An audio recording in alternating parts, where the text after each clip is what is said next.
Hi guys, उम्मीद करता हूँ आप सब खैरियत से होंगे। सबसे पहले तो जो लोग मेरे चैनल पर न्यू हैं मैं उनको वेलकम करता हूँ। मेरे चैनल को सब्सक्राइब करें और बेल आइकन को प्रेस करें।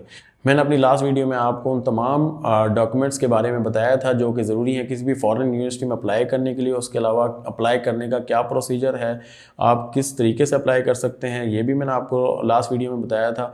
अब अप्लाई करने के बाद फर्दर क्या प्रोसीजर होता है और क्या प्रोसेस होता है उसके बारे में मैं आपको इस वीडियो में बता रहा हूँ। यूनिवर्सिटीज़ में अप्लाई करने के कुछ दिन बाद यूनिवर्सिटी आपको एक ऑफ़र लेटर जारी करेगी। कुछ यूनिवर्सिटीज़ का प्रोसीजर बहुत फास्ट होता है, वो आपको 4 से 5 दिन के अंदर ऑफ़र लेटर जारी कर देती हैं और कुछ यूनिवर्सिटीज़ आपको 14 से 20 दिन के अंदर ये ऑफ़र लेटर जारी करती हैं। अब ये ऑफ़र लेटर या तो कंडीशनल होता है या अनकंडीशनल।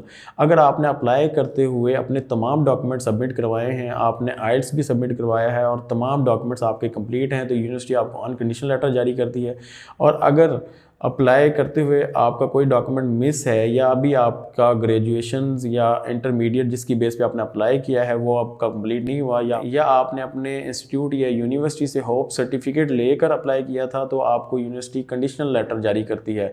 अगर आपने आइल्स टेस्ट सबमिट नहीं करवाया अप्लाई करते हुए, तो यूनिवर्सिटी आपको कंडीशनल लेटर जारी करती है और उसमें रिक्वायरमेंट आइल्स टेस्ट की होती है, या उस आइल्स टेस्ट के अलावा जो test English language test university accept करती है, उस टेस्ट से भी आइल्स टेस्ट के रिक्वायरमेंट को फुलफिल किया जा सकता है। अगर आपको कंडीशनल ऑफर लेटर मिला है तो आप वो डॉक्यूमेंट सबमिट करवाएंगे जिसकी यूनिवर्सिटी डिमांड करती है, तो आपको अनकंडीशनल लेटर जारी होगा।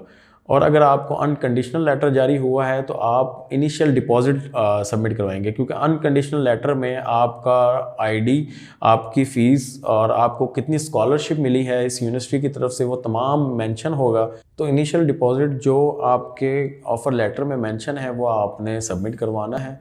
और ऐसा भी हो सकता है कि अनकंडीशनल देने से पहले यूनिवर्सिटी आपको एक छोटा सा इंटरव्यू कंडक्ट करे जो कि वीडियो कॉल के थ्रू होता है, और उसमें उसका मकसद जस्ट ये चेक करना होता है कि जो बंदा अप्लाई कर रहा है क्या वो जेन्युइन स्टूडेंट है, और उसके अलावा उसकी इंग्लिश लैंग्वेज प्रोफिशेंसी कैसी है, जो उसने सर्टिफिकेट आइल्स सर्टिफिकेट या कोई भी लैंग्वेज टेस्ट का जो सर्टिफिकेट सबमिट करवाया है क्या उसकी इंग्लिश लैंग्वेज की प्रोफिशेंसी बिल्कुल उससे मुताबिकत रखती है। तो जस्ट इस चीज़ को चेक करने के लिए यूनिवर्सिटी एक छोटा सा इंटरव्यू कंडक्ट कर सकती है और उसके बाद आपको अनकंडीशनल लेटर जारी कर देती है। यहाँ मैं आपको एक एडवाइस देता चलूँ, अगर आप कंसल्टेंट के थ्रू अप्लाई कर रहे हैं तो बहुत दफ़ा ऐसा देखने में आया है कि कंसल्टेंट आपको कहता है कि आपका कंडीशनल लेटर आ गया है जिसमें एक कंडीशन लगी हुई है कि आपको इंग्लिश लैंग्वेज का टेस्ट जमा करवाना है या रिक्वायर्ड जो डॉक्यूमेंट है वो आपने सबमिट करवाना है। तो कंसल्टेंट आपको कहता है कि आप अपनी इनिशियल डिपॉजिट फ़ी सबमिट करवाएं। तो हरगिज़ ऐसा ना करें, क्योंकि जब तक आपका अनकंडीशनल लेटर नहीं आता तब तक कुछ भी फाइनल नहीं है। जब तक आपका अनकंडीशनल लेटर यूनिवर्सिटी की तरफ से जारी ना हो उस वक्त तक आपने कोई फ़ी डिपॉजिट नहीं करवानी। अब अनकंडीशनल ऑफर लेटर जारी करने का मकसद है कि यूनिवर्सिटी आपको एक सीट ऑफर कर रही है उस प्रोग्राम में जिस प्रोग्राम के लिए आपने अप्लाई किया था। तो उसके बाद आप के ऊपर है कि आप उसको एक्सेप्ट करते हैं या नहीं करते। अगर आप इसको एक्सेप्ट करते हैं तो आप इनिशियल डिपॉजिट जमा करवाते हैं। इसके बाद यूनिवर्सिटी ने आपको कैश जारी करना है। कैश का मतलब है confirmation of acceptance for studies. अब कैश जारी करने से पहले यूनिवर्सिटी आपका एक प्री कैश इंटरव्यू भी ले सकती है, और ज़्यादातर यूनिवर्सिटीज़ इस स्टेज पर इंटरव्यूज़ लेती हैं। प्री कैश इंटरव्यू में यूनिवर्सिटी आपसे डिफरेंट क्वेश्चन पूछ सकती है कि आप इस कोर्स में क्यों आना चाहते हैं, या आपने इसी यूनिवर्सिटी को क्यों सिलेक्ट किया, और आप अगर यूके आ रहे हैं तो आप यूके ही क्यों आना। तो ये तमाम चीज़ें आपने बतानी होती हैं। उसके अलावा आपका फ्यूचर प्लान क्या है, आपका मकसद क्या है इस कोर्स को ज्वाइन करने का। तो ये डिफरेंट किस्म के क्वेश्चंस आपसे पूछे जा सकते हैं। तो ये एक इंटरव्यू होता है जिसे प्री कैश इंटरव्यू कहा जाता है। ये भी वीडियो कॉल के ज़रिए ही होता है, ये जूम से या स्काइप आईडी के थ्रू आपका ये इंटरव्यू हो सकता है। प्री कैश इंटरव्यू के अलावा यूनिवर्सिटी कैश जारी करने से पहले आपसे टीबी टेस्ट और बैंक स्टेटमेंट भी डिमांड करती है। टीबी टेस्ट इसलिए डिमांड किया जाता है क्योंकि पाकिस्तान या इंडिया में टीबी के केसेस ज़्यादा हैं। तो टीबी टेस्ट कैसे करवाना है, इसका क्या प्रोसीजर है, ये तमाम डिटेल मैंने अपनी वीडियो में बताई है और आप वो वीडियो देख सकते हैं।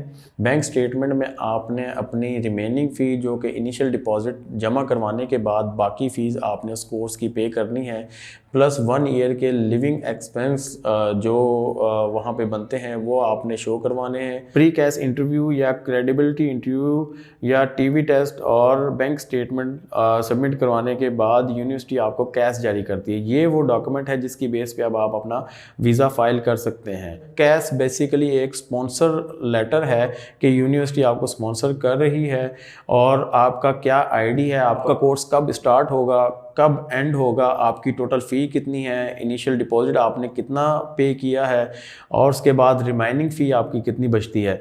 ये तमाम चीज़ें उस कैश में लिखी होती हैं और यही एक डॉक्यूमेंट है जो आपको चाहिए होता है अपना वीज़ा अप्लाई करने के लिए। जब आपके पास यूनिवर्सिटी से कैश लेटर आ जाता है तो आप इमिग्रेशन वेबसाइट पर जाके अपना वीज़ा फाइल कर सकते हैं। वीज़ा फाइल करने के लिए आपने अपना तमाम डाटा वहाँ इंटर करना है, आपका पासपोर्ट नंबर, आपका आईडी कार्ड नंबर या आपकी डेट ऑफ बर्थ या आपके पेरेंट्स के बारे में इंफॉर्मेशन, आपके स्पोज के बारे में इंफॉर्मेशन और जो भी आपकी डिटेल्स हैं वो तमाम आपने वहाँ पे इंटर करनी है। वीज़ा एप्लीकेशन के बाद आपने IHS फीस जमा करवानी है जिसे हम इंटरनेशनल हेल्थ सरचार्ज कहते हैं और उसके अलावा आपने एम्बेसी फ़ी या वीज़ा फ़ी सबमिट करवानी। अब आपने VFS ग्लोबल के ज़रिए बायोमेट्रिक के लिए मतलूबा शहर में अपॉइंटमेंट लेनी है जहाँ पे आप जा सकते हैं।